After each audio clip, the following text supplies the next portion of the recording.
Hello, everyone, and welcome back to the Beatles Forever. Well, I just finished my George Harrison series that I got inspired from by the book Philip Norman, George Harrison, the Reluctant Beatle. So today we're going to learn about John Lennon from his sister Julia Baird. So I had a viewer ask me if I could do a video of John Lennon through the memories of his sister Julia, who wrote a book called Imagine This. Well, that was a good idea. So I'll go through the book and see if we can learn some information we might not have known about. This should be interesting to see how John was from a person who was his sister. It will show us how John became the person he was once he became an adult. Julia begins the book with a memory from her past.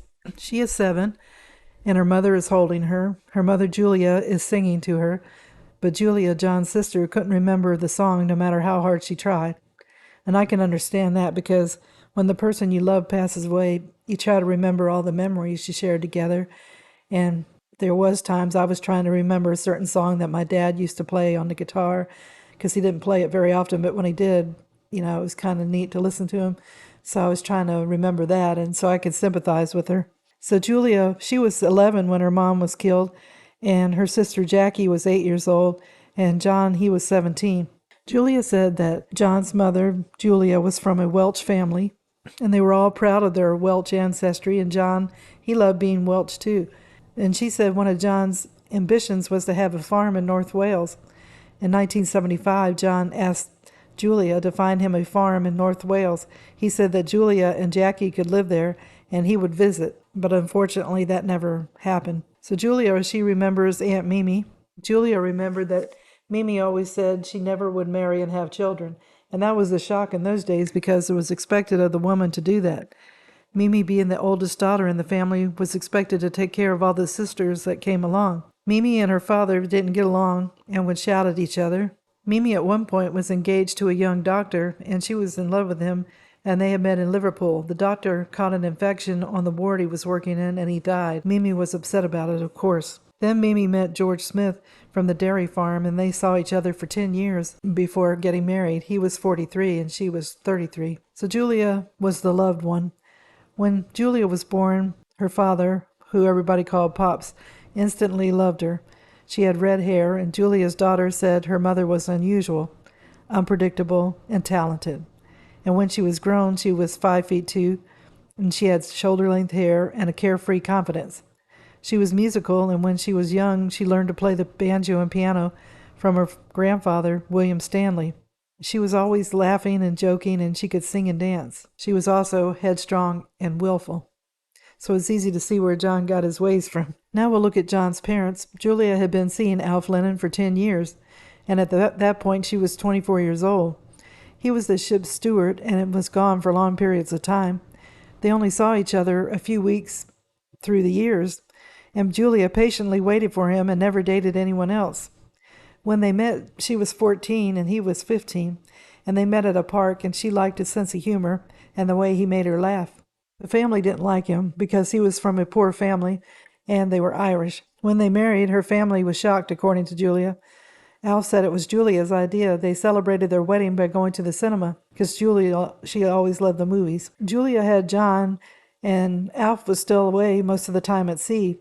Julia wanted him to stay home and find a job on land, but Alf told her he was a sailor and it was his duty. So John and Julia were left alone most of the time. Julia moved in with her father, and there wasn't much money coming in, so Julia got a job as an usherette, and it was at the cinema that she met a Welsh soldier and they had an affair. So this did not make her family happy. So she had a baby, a girl, and Julia wanted to keep her, and the father of the baby wanted to stay with Julia and their child, but he didn't want John. So this made Julia angry, and her lover was removed from the house by Julia's father. So Alf got back from sea at this time, and of course he was shocked when he learned that Julia was pregnant, and by another man. Alf said he would adopt the baby. The only trouble was Alf couldn't provide her with a home or money, and he went back to sea, so Julia was forced to live with her father. Her father told her the baby was to be born in a Salvation Army and that the baby would be put up for adoption at her birth. Julia's daughter was born Victoria Elizabeth in June of 1945. Julia got to keep her for 6 weeks before she had to give her up for adoption. The parents were a Norwegian man and his Liverpool wife. They named her Ingrid. Julia thought for years that they had moved to Norway, but years later When daughter Julia met Ingrid, she said that she lived just a few miles from where Julia and her family lived in Liverpool and later in Hampshire. Needless to say, Julia was depressed giving her daughter up. Julia, though, would have to get a job because there wasn't enough money coming in from her father's pension to take care of her, John, and her dad. Julia became a waitress in a cafe, and it was a good work schedule. John loved school at this time, and she could work and get off in time to pick him up. And it was there that she met a man named John Albert Dykins. They would talk when he came in for lunch and when she had tea breaks. And they started to see each other, and he was 29 and she was 31. He worked as a demonstrator of invisible repairs, and he lived at home with his parents. John decided to go to Julia's house and introduce himself to Julia's father. Well, he wasn't very well received, and he was shown the door. So this man was just as bad as Alf, and they felt he was even lower in class than Alf, and Julia wanted a life of her own, and she felt young again seeing Dykins. Dykins didn't give up, and he began to try and get closer to Julia's dad. He was successful this time, and Dykins was able to take out Julia without being turned away. Julia's dad saw that Dykins was determined to be with Julia, and he didn't mind taking in John as part of the package. Julia started to call him Bobby, and the family began to call him that. Mimi got upset and didn't feel it was right that Julia, a married woman, was seeing this man. She didn't think that Julia was a fit mother. And Mimi told Julia that John should be allowed to stay with her in Mendips while Julia was in this affair. At this point, Julia's dad agreed with Mimi. He thought that once this happened, Julia would come to her senses. So Alf returned home at this time, and Julia was angry with him and wanted to know where he'd been after years away. She asked of him how he thought that they were coping without him as a husband, father, and provider. And Alf said that they had Pop and that all would be all right. But Pop wasn't making enough money to support them. At this time, John was 5, and he barely knew Alf. Alf had changed after 5 years, and so had Julia. And she'd learned to get along without him. An argument started, and Julia stated that she wanted nothing more to do with him. And Julia's father said to Alf that he didn't even write and let them know what was happening. He learned then that he was with Mimi, so Alf telephoned Mimi, and she put John on the phone to talk to him. And Mimi allowed him to visit John, and John was excited to see his daddy. Mimi said to Alf that there was cost in taking care of John, and at that point Alf gave her 20 pounds. It was at this time that Alf was thinking of taking John away, and Julia and Bobby went to Blackpool and found Alf. Bobby waited at the gate while Julia and Alf talked inside. So Alf suggested that he and Julia start over again together. He wanted to go to New Zealand. Alf's brother, he lived there, and so Alf wanted to send John there to wait for him because he had to go back to sea. And Alf said he could join them as soon as he could, and he wanted Julia to go too. Julia refused. So this is where we learn that John was given a choice on who he wanted to live with, and he decided on Julia after first saying he wanted to live with his father. Alf abided by John's decision, but he said he didn't want John to live with Mimi. Julia told Alf that John could live with her since she had a place of her own. But John didn't see Alf again until 20 years later, when there was a picture of him washing dishes in a hotel. Around this time, Julia's dad was in his 70s, and he was living alone for the first time. He was mad at Julia for living with Bobby and John. He had 2 missions, according to John's sister. One was to remove John back to Mimi's house, and 2, the other was to arrange his own future. He wanted Julia to look after him. So he had Mimi go to Julia's house to see what was going on. Mimi saw the living conditions and said that John needed to go home with her. Julia, she felt, was an unfit mother and living in sin. Bobby stepped in and said John was Julia's child and should be with his mother. Mimi didn't give up, so I didn't realize how much she was determined to take John away from her sister. Next, she got an inspector from Liverpool Social Services, and also with Pop's permission. So Mimi said that John didn't have his own room. He was sharing a small bedroom with Julia and Bobby, and they weren't married. The inspector agreed with Mimi and said the house was unsuitable for him. Mimi was allowed to have him till they could provide John with a room of his own. Later, John's sister found out more information about this from her aunt and nanny and John himself. So John and his sister talked in 1975 about it.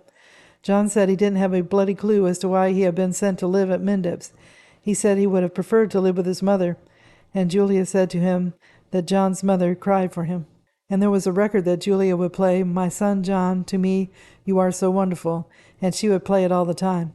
And John heard it one time too when he was there at the house. And the time right before Julia died, John said he had planned to move in with Julia and her family. John told her it wasn't fair that Julia had her, meaning his mother, and he didn't, and they both cried. So Julia moved back to her father's house because she thought her only hope of a home with a separate room for John was back at Penny Lane. Julia's dad allowed Julia and Bobby to live there with him. Julia went back to Mimi and said that now she was back at her father's house, that John could come back with them. Mimi yelled at Julia and said, "Go home, you're not having him." Mimi flung John behind her chair, which was in the morning room. And John's sister said that her cousin Leela, who was 8, was watching it all go down. Julia felt like she was powerless against Mimi. Julia had lost her daughter Victoria 9 months before, and Julia's Aunt Nanny said she thought Julia was in a form of postnatal depression. So Julia turned and left. The only time she could see John was to visit Mimi's house. So time spent together. Mimi thought that her and her father were united in keeping John to herself, but Julia wasn't the only one who wanted to see John. Pop did too. From 1946 to 1949, Mimi brought John to Pop's house to visit. Julia was able to get John, bring him back to Penny Lane, and then take him back to Mimi's house. And he would come also to spend time with Julia on the weekends and during the holidays. Pop insisted on it. Aunt Nanny would also pick him up and bring him over for the day. So the summer of 1946, Julia was pregnant when her father found out. He was mad. He wanted to move out of his house and go live with his least favorite daughter, Nanny. Pop hadn't been very kind to her and had called her Plain Jane and old maid.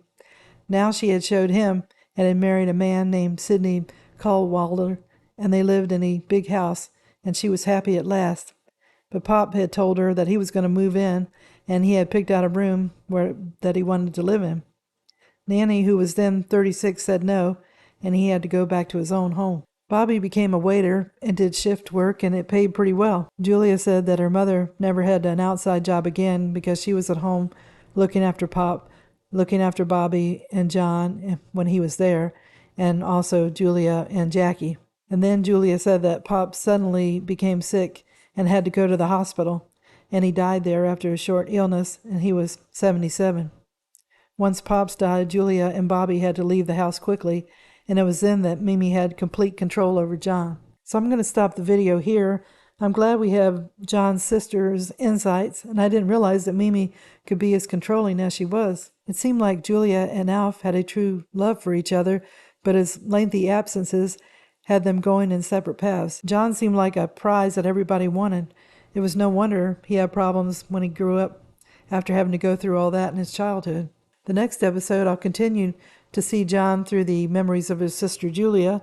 I hope that you enjoyed the video, and if you did, if you could give it a thumbs up, it would be greatly appreciated. And I wish everybody a great day, and tune in again soon for another episode of The Beatles Forever. Thank you. Bye.